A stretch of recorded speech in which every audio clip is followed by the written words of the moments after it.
Salam sejahtera di dalam kasih Tuhan bagi kita semua orang percaya. Salam sehat, tetap semangat. Kiranya Tuhan Yesus memberkati semua saudara. Saat ini di hadapan saya ada Fadila Mulia. Dia ini latar belakangnya ya samalah sama saya. Tetapi Tuhan memilih dia dalam satu situasi yang tidak pernah dia pikirkan. Dan dia tidak pernah berangan-angan bercita-cita menjadi orang percaya. Tapi Tuhan membuat dia percaya. Nah, dari situlah saya ajak dia bincang-bincang. Semoga setiap saudara yang mendengarkan semakin dikuatkan, diteguhkan, dan diberkati. Salam semuanya yang ada di rumah maupun yang ada di manapun anak-anak Tuhan, ini luar biasa tentunya ya. Haleluya. Saya diundang bersama Mbak Bejun selaku Bapak Rohani saya juga untuk berbincang-bincang. Wah, kalau saya mah saya ladenin nih. Gimana Be? Apa nih yang mau diberbincangkan nih? Nah, gini deh, saya lihat kamu tuh dulu aktif. Mungkin kamu lebih aktif Islamnya daripada saya. Saya kan dulu Islamnya cuma ya ngaji, sholat, kayak gitu-gitu doang. Nggak pernah punya cita-cita jadi ustadz, jadi pemimpin agama tuh nggak. Pokoknya yang penting ngaji, sholat. Karena apa? Ketutup sama hobi. Hobinya tuh bermusik tuh gila-gilaan. Dari kelas 5 SD itu udah main musik. Gila. Jadi kayak gitu nggak saya pikirin gitu ya. Yang penting saya udah jadi orang Islam gitu aja lah. Nah, kamu kan lain. Kamu udah sekolah jadi ustadz, udah ngajar. Kok bisa percaya Yesus tuh gimana ceritanya? Jangankan kamu, Dil. Saya aja dulu lihat orang Kristen najis. Oke. Gitu. Jadi mungkin benar apa yang Mbak Be omongin, ya kan. Mungkin saya cukup banyak terjun di dunia dakwah waktu itu. Iya. Besarkan di pesantren, lalu mengakhiri sarjana di Universitas Muhammadiyah Jakarta tuh ya. Nah, terus kita tahu agama, kita biasanya langsung dipanggil ustadz. Karena di ustadz sendiri nggak ada sekolahnya gitu kan. Pokoknya ada lulus pesantren, ya kan.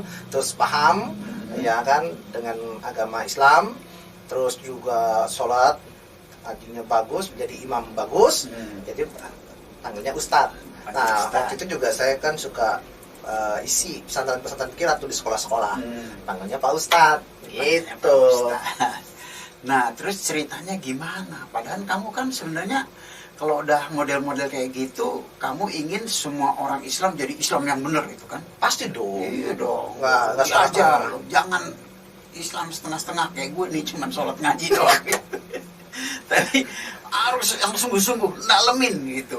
Ya, pasti kan gitu. Betul, nah, betul. kok malah justru tiba-tiba menjadi orang percaya Yesus? Padahal dulu pasti benci juga kan orang Kristen. Nggak suka. Bukan benci juga, Be. Apa itu? Banget. Pokoknya nggak suka lah gitu ya. Wah, udah nggak suka banget ya. Kan gue suka ngomong tuh kalau di mimbar. Gue dulu paling benci sama orang Cina dan orang Kristen. Apalagi udah Cina Kristen. Waduh. Kok bisa-bisanya kamu mengambil keputusan jadi orang percaya? Itu ceritanya gimana? Ini pasti ada sesuatu yang istimewa. Ya. Jadi kisahnya pertama itu semenjak waktu saya kuliah. Ya.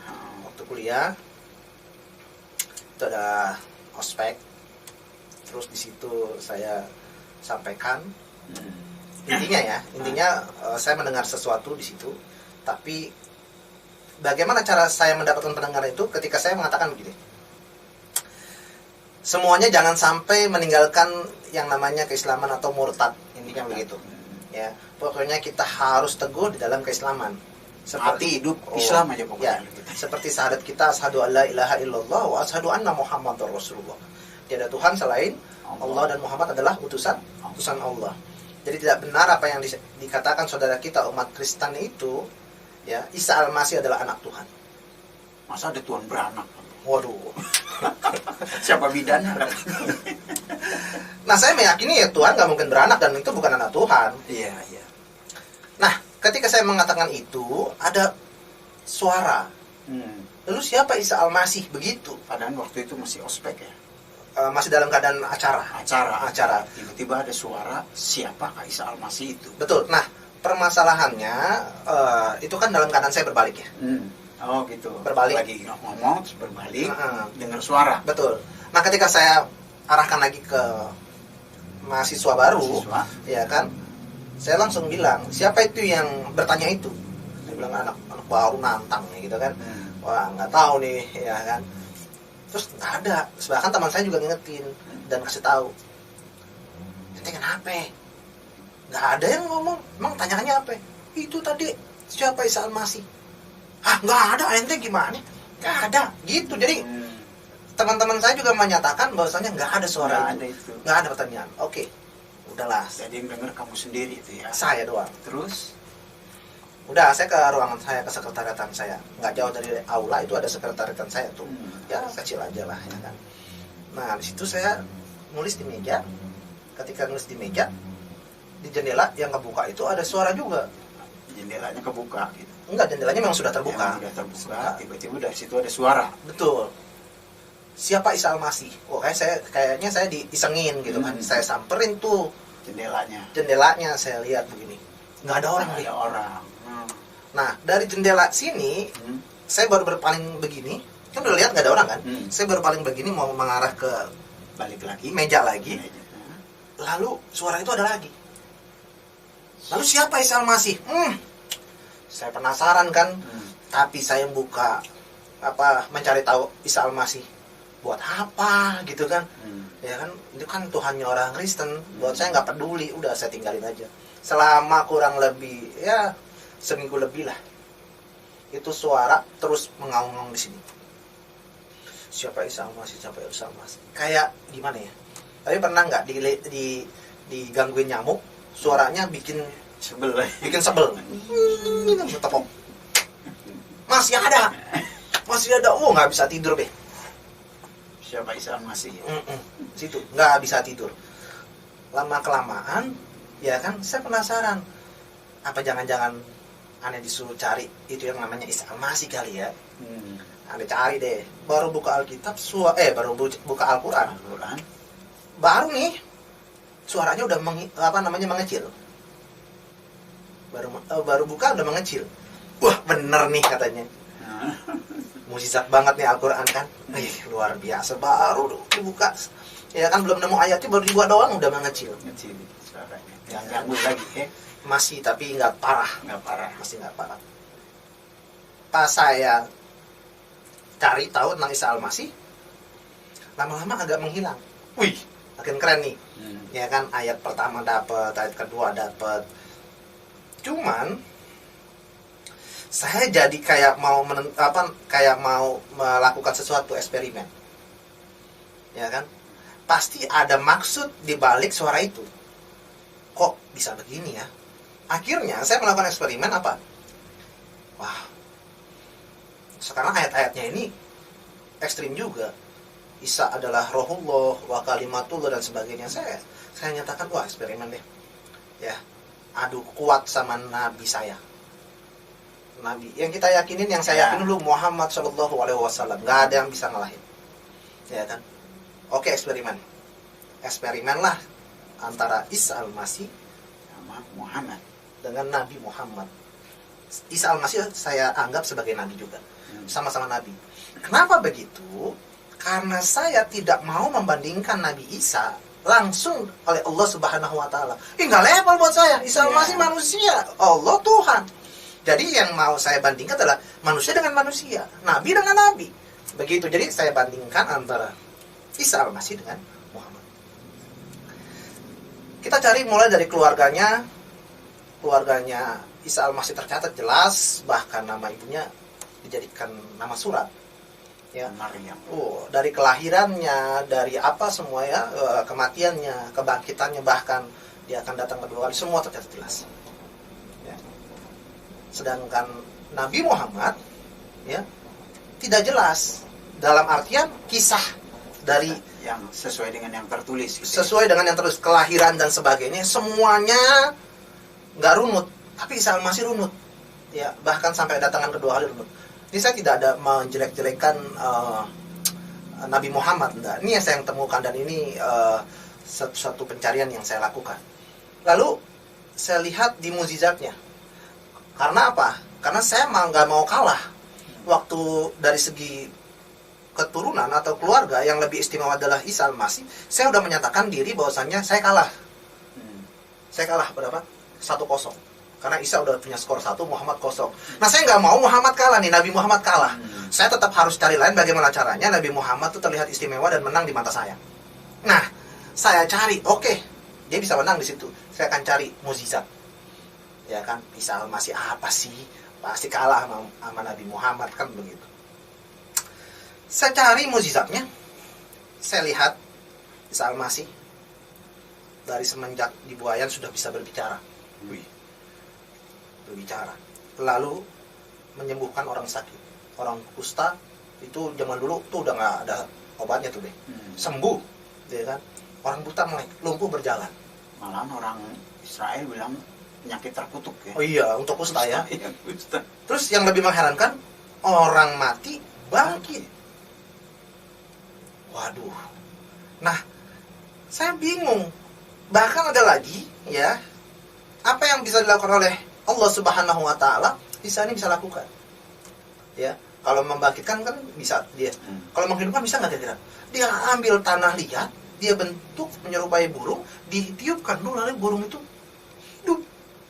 Waduh, saya deg-degan. Deg-degan kenapa? Takutnya Nabi yang saya imani ini nggak bisa menyaingi mukjizat itu, ya kan? Lalu ketika saya cari Nabi Muhammad itu, ya, mukjizatnya, Al-Quran itu sendiri. Terus saya bilang, ada nggak yang selevel begitu kan? Saya cari. Waduh, membelah bulan dan sebagainya itu kan, ya saya bilang, aduh, kayaknya nggak nih, 2-0. Saya sempat hampir berpikir, jangan sampai saya kalah, 2-0 nih.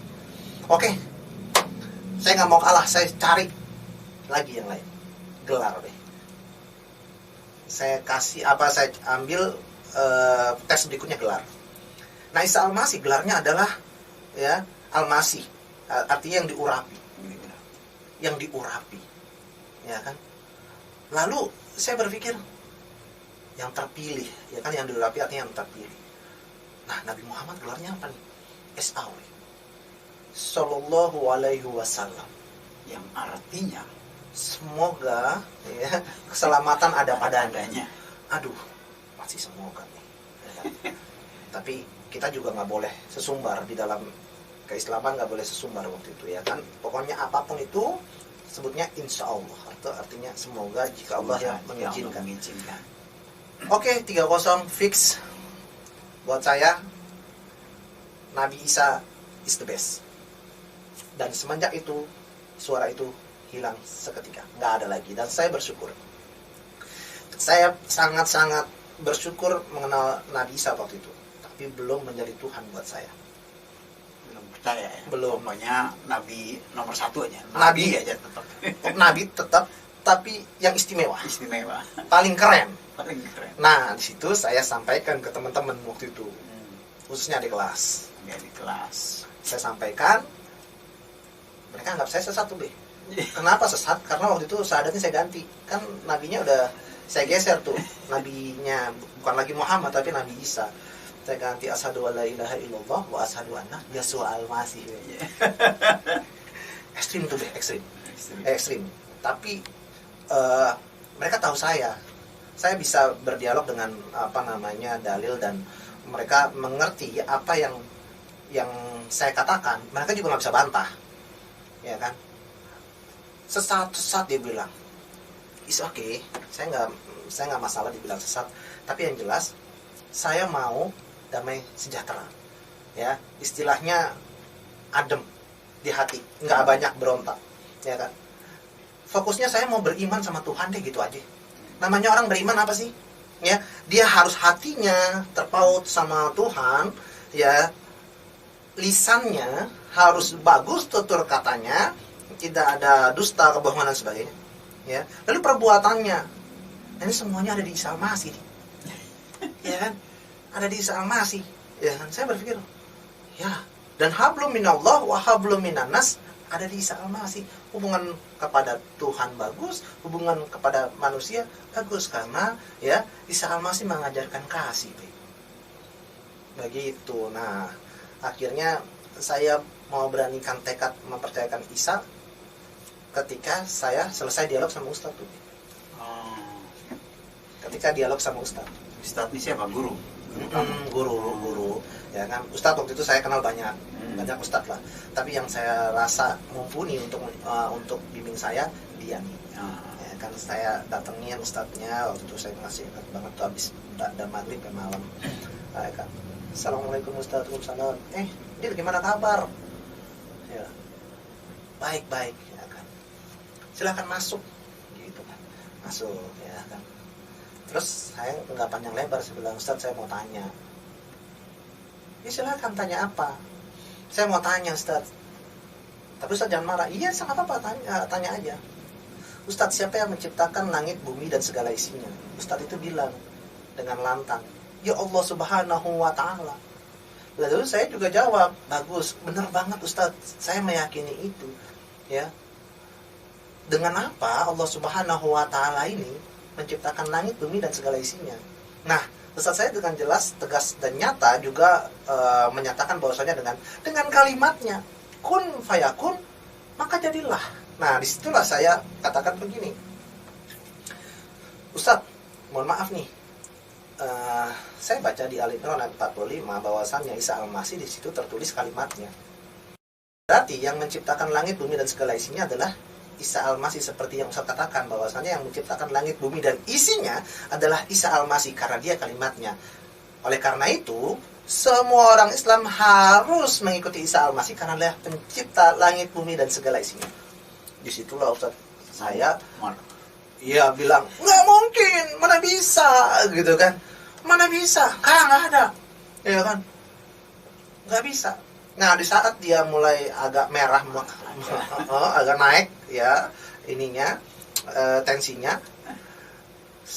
entah saya salah, entah enggak ya, saya langsung masuk pertanyaan ke dia, ke beliau, Ustadz, sekarang balik, saya mau tanya lagi nih, ya silakan, gitu kan. Menurut Ustadz, ya, kalimatullah itu pencipta atau ciptaan? Nah, Ustadz saya diem bukan karena nggak bisa jawab.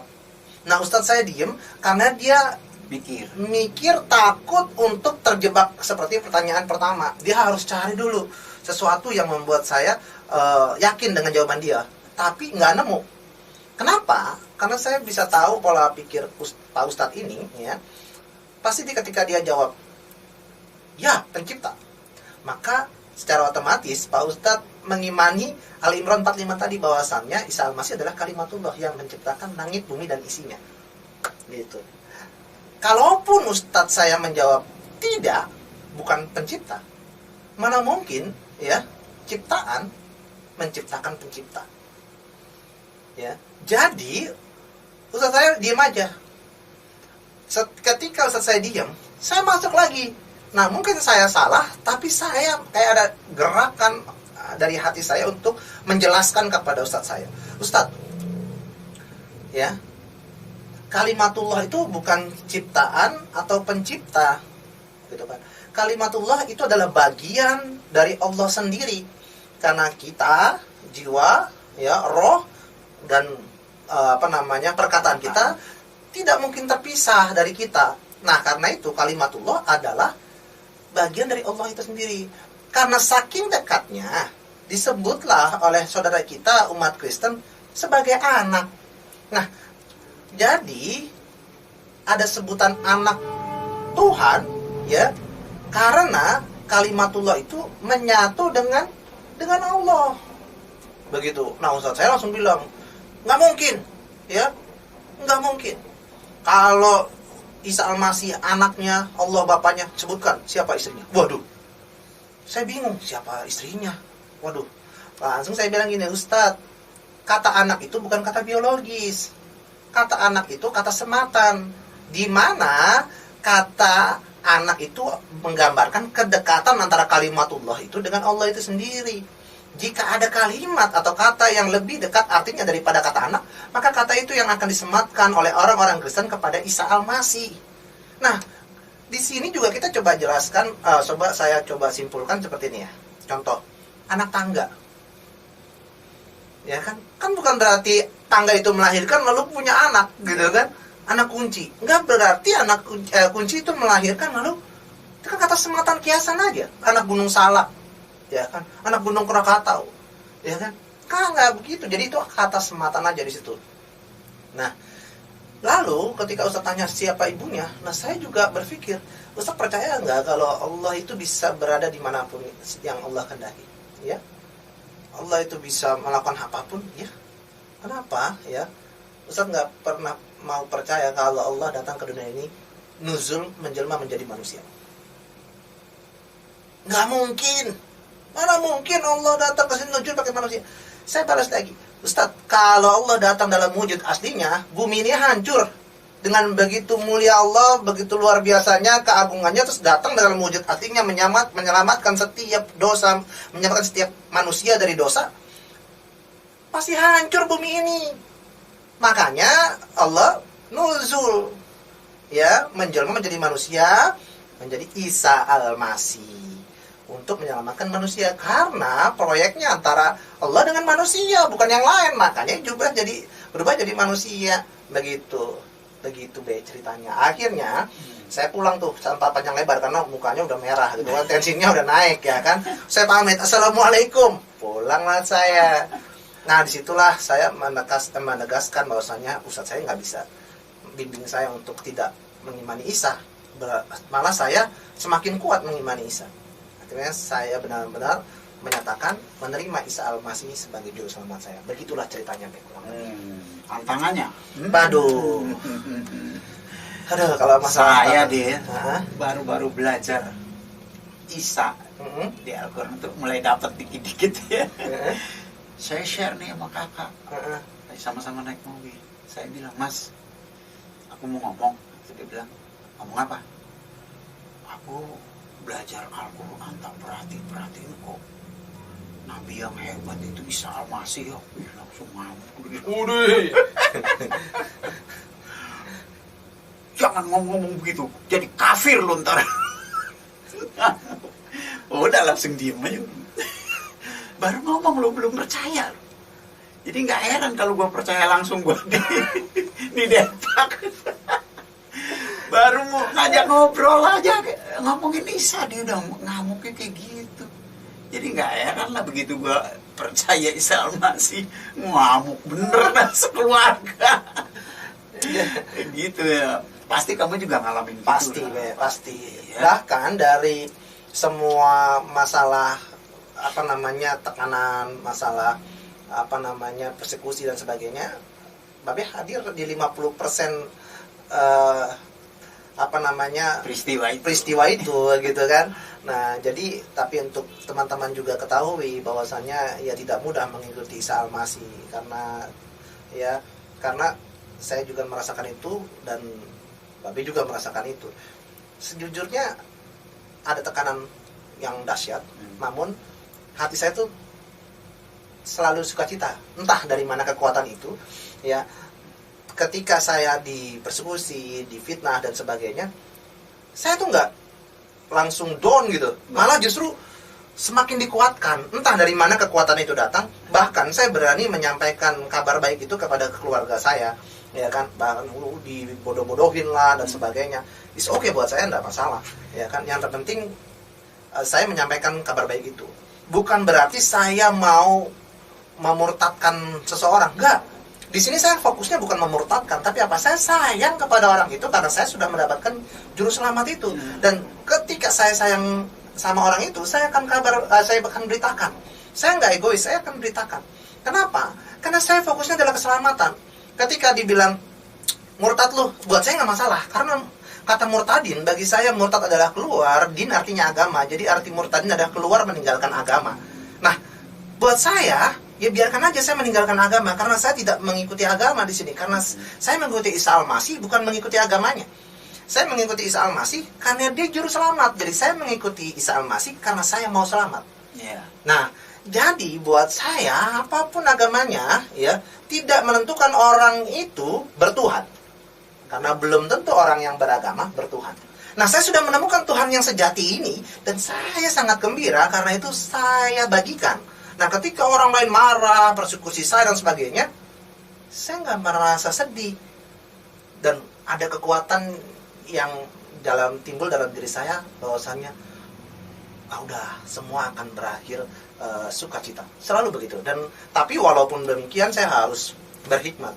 Ya, saya harus minggir, nggak perlu dilawan arus. Ya, karena itu saya minggir, nggak melawan arus. Yang penting ketika saya beritakan, mereka mau setuju, ragu-ragu, nggak setuju, itu urusan mereka. Free will, kehendak bebas mereka yang menentukan mau selamat atau tidak. Ketika mereka sudah menentukan tidak mau, berarti penghakiman jatuh kepada mereka. Ya, ketika mereka menentukan mau juga, berarti keselamatan ada pada mereka. Tugas kita sudah selesai. Iya. Selesai begitu, ya udah saya pergi. Nah, begitupun ketika berhadapan dengan Tuhan di hari penghakiman, ya. Apa sih bekal penghakiman itu? Ya tadi, kehendak bebas kita. Itulah ya alat Tuhan untuk menghukum kita, bukan yang lain. Jadi kalau misalkan kehendak bebas itu bisa diintervensi Tuhan, kita kalau di hadapan Tuhan lalu diminta pertanggungjawaban, kita akan bilang begini, Tuhan, kenapa Tuhan nggak intervensi hati saya untuk langsung percaya sama Tuhan? Ya, kenapa coba dikasih saya milih? Oh, pasti akan ada tanya jawab begitu. Enggak. Jadi intinya apa? Intinya adalah sebelum kita menghirup udara terakhir atau sebelum mati, kita harus percaya Tuhan, Isa Al-Masih, Juru Selamat dunia. Kenapa? Enggak adil dong berarti. Masa hanya Isa Al-Masih atau pengikut Isa Al-Masih doang yang masuk surga, yang lainnya enggak? Katanya Isa Al-Masih kasih. Beda. Kasih ya. Kasih dalam pengertian. Ya, dalam pengertian apa dulu nih? Ya kan? Kalau dalam pengertian melihara, kita semua dipelihara loh sama Tuhan. Mau Hindu, Buddha, Kristen, Islam dan sebagainya, kita pelihara Tuhan loh. Kasih hujan yang sama. Hujan yang sama, udara yang sama. Iya kan? Nah, masalah jasmani kita semua dipelihara Tuhan, tapi rohani ada pilihan, ya kan? Yang namanya kasih, kalau udah hubungan anak dan bapak, kira-kira manusia bisa nepotisme nggak? Bisa. Kalau Tuhan nggak bisa, ya kan? Kalau Tuhan nggak bisa. Kalau misalkan begini, babe punya rumah, anak kecil main bola, ya, anak itu anak babe lagi main bola, babe kacanya pecah, perang. Kira-kira babe minta ganti nggak sama anak babe sendiri? Ya enggak lah. Kalau anak orang lain tetangga mecahin kaca babe, kira-kira diganti nggak? Bisa ganti sama orang tuanya, ganti itu. Berarti kasih itu nggak adil. Bener nggak? Iya. Bagi manusia. Bagi manusia. Bagi Tuhan beda. Terus kayak gimana? Saya nggak bisa jelasin, saya nggak bisa utarakan dengan perkataan, tapi itu semua sudah Tuhan yang ngatur deh. Benar. Pokoknya jasmani gini, kita semua sudah dipelihara Tuhan. Nggak pilih kasih, Tuhan pelihara kita sama. Tapi kalau rohani itu beda. Pilihan. Begitu, Ben. Benar. Saya dulu baru-baru jadi orang Kristen di kamar mandi gitu kan. Telanjang nih mau mandi. Ini kan ada kacanya gede. Gue lihat, gue suka tujuk-tujuk. Ih, lu jadi Kristen, lu pindah agama lu ya. Agama lu Kristen. Itu dulu. Begitu kita belajar, ternyata Isa Al-Masih datang ke dunia nggak bikin agama loh. Betul. Ya, dia menyampaikan kabar baik. Betul. Loh, menyampaikan kabar keselamatan. Yes. Banyak orang terjebak, ya kan? Agama itu kan artinya tidak agama kacau. Iya. Tapi banyak orang beragama hidupnya kacau dan bikin kacau. Aduh, sedih banget. Jadi emang Tuhan itu menertibkan. Ya. Begitu kita jadi orang Kristen itu anehnya dia. Dulu gua kalau maki-maki anak bini, udah kebun binatang. Aduh, ya ampun. Bener lu goblok lu ya. Tolong lu brengsek lu udah. Tapi begitu terima Yesus kok nggak bisa ya? Nggak bisa. Apa jadi buah sekarang? Tomat gitu, timun gitu.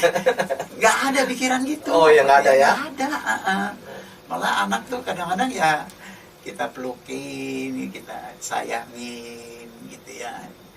Berhasil masa depannya doain. Oh dulu nggak ada tuh. Kalau toh kita melakukan kewajiban agama kita ya sekedar untuk diri sendiri. Kalau sekarang kan nggak beda. kayak dituntun ya. Iya, betul. Kita doa, kita ingat istri, ingat anak, ingat banyak orang lah membutuhkan pertolongan Tuhan.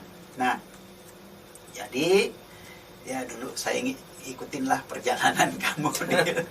Ingat gak waktu pas nikahin? Waduh, itu bikin stres ya, Be. Bukan dari seberang lagi, dari kita sendiri yang bersulit. Aduh. Tapi gua ngamuk pada denger semua. Boleh tuh, Be, kalau mau di-sharing. Gak pernah ada tuh kayak gitu tuh. Tapi semua berjalan baik ya. Amin, luar amin, biasa, amin. luar biasa. Ada yang nolong ya. Ada. Yang nolong, ngamanin semuanya berjalan baik. Gue sih percaya dah bahwa Tuhan itu kalau udah milih kita, dia akan ngurusin semuanya. Amin.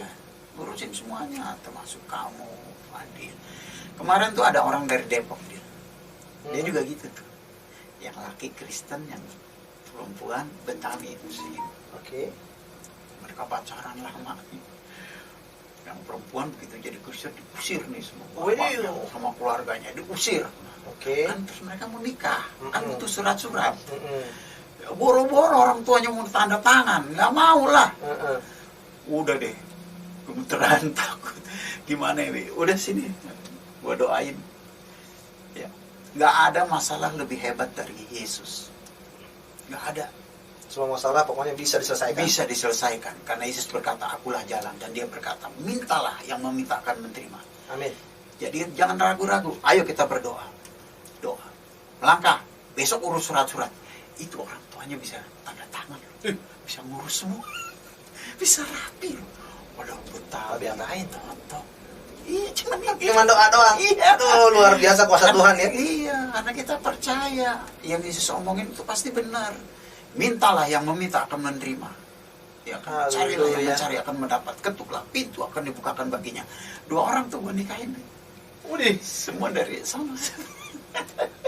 Luar biasa. Modalnya cuma doa. Ya nggak mungkin jadi mungkin itu. Heran saya kadang-kadang. Gimana ya, doa itu juga salah satu punya kekuatan yang luar biasa sih. Iya. Doa kita tuh. Karena ya saya bilang sama dia, kamu itu udah dipilih Tuhan. Yep. Ya kan? Kamu jangan pikir kamu jadi Kristen nyebrang pindah agama. Enggak, kamu itu dipilih. Yes. Ya, karena saya dengar ceritamu begitu, itu pilihan. Nah, kalau Tuhan udah pilih kamu pasti disertai. Iya. Dia pasti akan tolong kamu perkara-perkara surat. Alah, gampang lah kata Tuhan. Dia lembutkan hati mereka tuh pasti keluar tuh surat. Saya yang serem aja, yang dimarahin mereka, kelar tuh. Kelar ya. Dia baru surat. Lah, kita mau dibakar gerejanya. Bener. Jadi memang Tuhan Yesus itu luar biasa ya dia. Luar biasa.